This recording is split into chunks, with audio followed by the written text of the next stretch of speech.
Good morning दोस्तों, welcome to my YouTube channel Surya's number 1 study point. मैं सूर्य प्रताप सिंह आप सभी लोगों का अपने यूट्यूब चैनल पर हार्दिक स्वागत करता हूं। आज हम बात करने वाले हैं सीटेट के पेपर फर्स्ट सब्जेक्ट ईवीएस के बारे में। यहां हम क्लास 5 की एनसीईआरटी के बारे में बात कर रहे थे, जहां हम चैप्टर 6 जिसका नाम है बूंद बूंद दरिया दरिया। यह चैप्टर इतना इम्पॉर्टेंट है सीटेट के पॉइंट ऑफ व्यू से कि यहाँ से एक क्वेश्चन हमेशा बनता चला आ रहा है। ठीक है, तो बहुत ही ज़्यादा इम्पॉर्टेंट ये चैप्टर है और इस चैप्टर में उन पॉइंटों के बारे में अपन लोग डिस्कस करेंगे जो सीटेट के एग्ज़ाम में पूछे जा सकते हैं और पूछे जाते रहें। ओके, फटाफट अब देरी ना करते वीडियो की अपन लोग शुरुआत करते हैं। तो बात यहाँ पे ये लिखी कि बात है पुरानी, अपन लोगों को देखनी है बात भैया कितनी पुरानी है। ओके, तो बात कितनी पुरानी, बात है 650 साल पुरानी।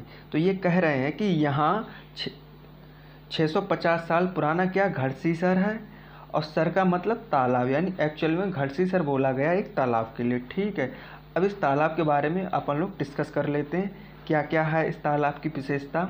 इसे जैसलमेर के राजा घड़सी ने लोगों के साथ मिलकर बनवाया था। यहाँ पर क्या थे, पक्के घाट थे, सजे हुए बरामदे थे, कमरे थे, हॉल थे और आने जाने की यहाँ पर व्यवस्था थी और लोग यहाँ आया जाया करते थे। ओके, यहाँ पर गाने बजाने का प्रोग्राम भी हुआ करता था। इसके घाट पर बनाए गए स्कूल में आसपास के लोग क्या बच्चे पढ़ने भी आया करते थे। ये तालाब की विशेषता थी और सभी लोग इस बात का ध्यान रखते थे कि तालाब के पानी को कोई गंदा ना करे और सफाई में सभी लोग एक दूसरे का हाथ बटाया करते थे। ओके, आगे बढ़ते हैं। मीलों तक फैले इस तालाब में बारिश का पानी इकट्ठा होता था और तालाब इस तरह बनाया गया था कि जब तालाब का पानी यानी तालाब पानी से पूरा भर जाता था तो वह पानी निकलकर दूसरे तालाब में चला जाया करता था। एक्चुअल में इस तालाब में हुआ ये था कि तालाब को 9 तालाबों से मिलकर बनाया था।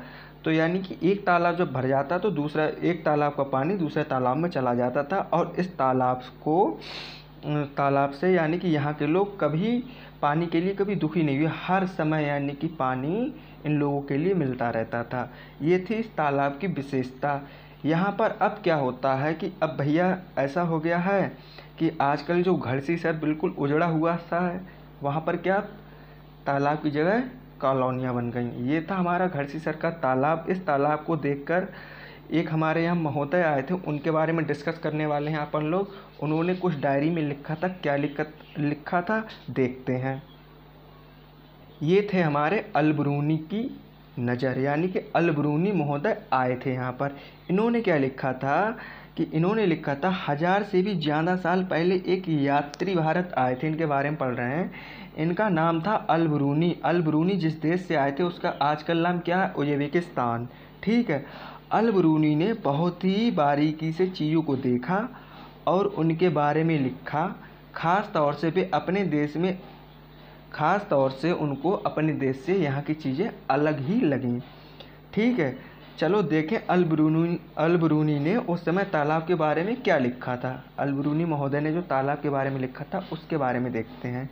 यहाँ के लोग तालाब में बड़े माहिर थे, किसमें, तालाब बनाने में बड़े माहिर थे।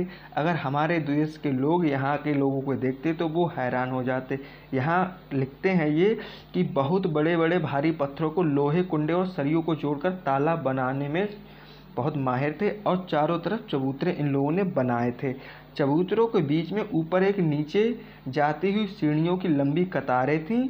यहाँ के लोग जो क्या करते थे कि पानी तक पहुँचने के लिए इन कतारों से जाया करते थे और क्या कहते हैं, भीड़ का भी उन्हें सामना नहीं करना पड़ता था।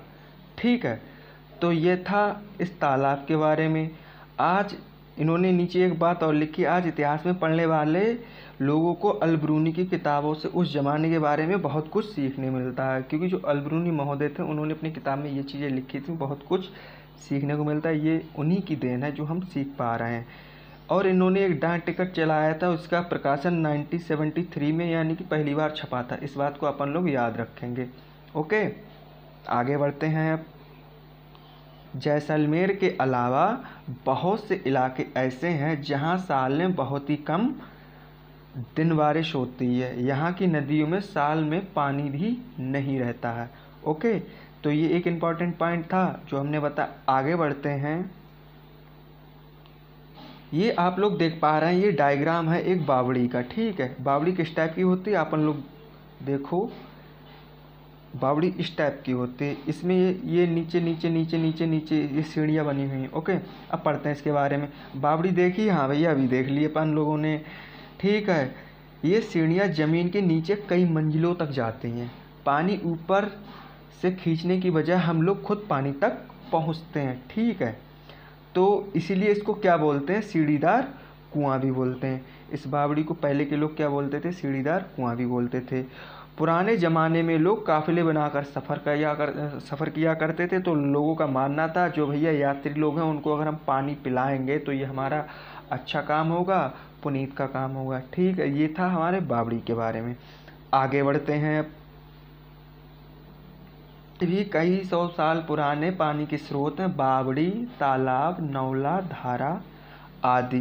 ठीक है, यहाँ पर लोग पानी की ज़रूरतों जो पड़ती हैं उनको पूरा करते हैं। उत्तराखंड की ये फ़ोटो आप देख पा रहे हैं, उत्तराखंड की। यहाँ पे एक आस्था जुड़ी हुई रिवाज है, त्यौहार और जश्न लोग यहाँ पर मनाते हैं।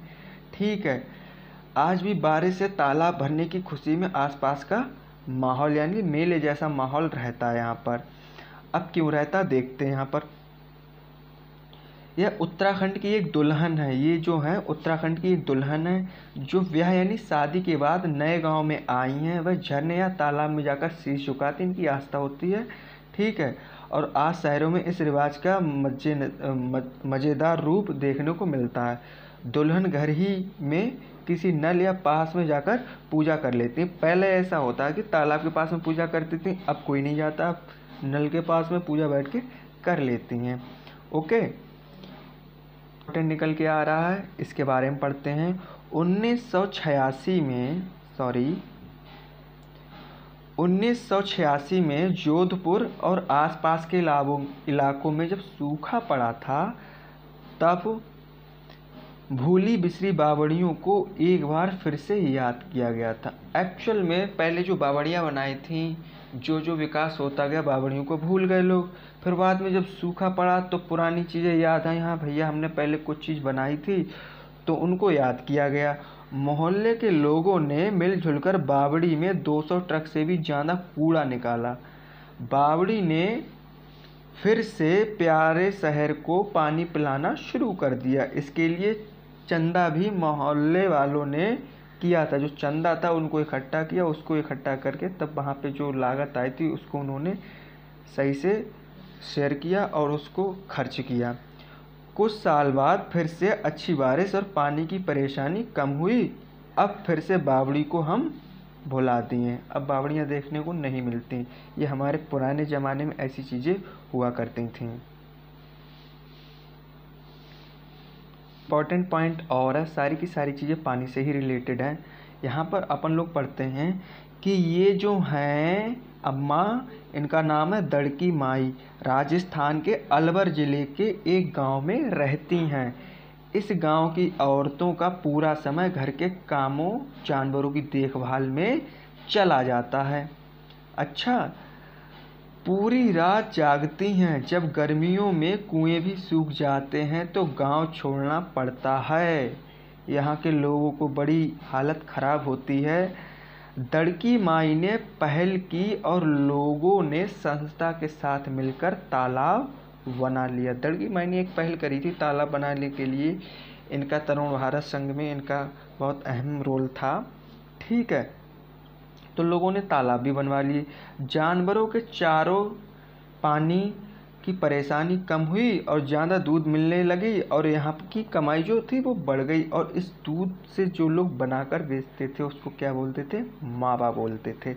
ठीक है, तो ये था आज का हमारा चैप्टर। आप लोगों के लिए हमारा आज का चैप्टर यानी आज की वीडियो कैसी लगी? अगर वीडियो पसंद आई तो प्लीज़ चैनल को सब्सक्राइब जरूर करें, लाइक कमेंट शेयर करना ना भूलें। मिलते हैं ऐसी ही वीडियो के साथ, तब तक के लिए धन्यवाद।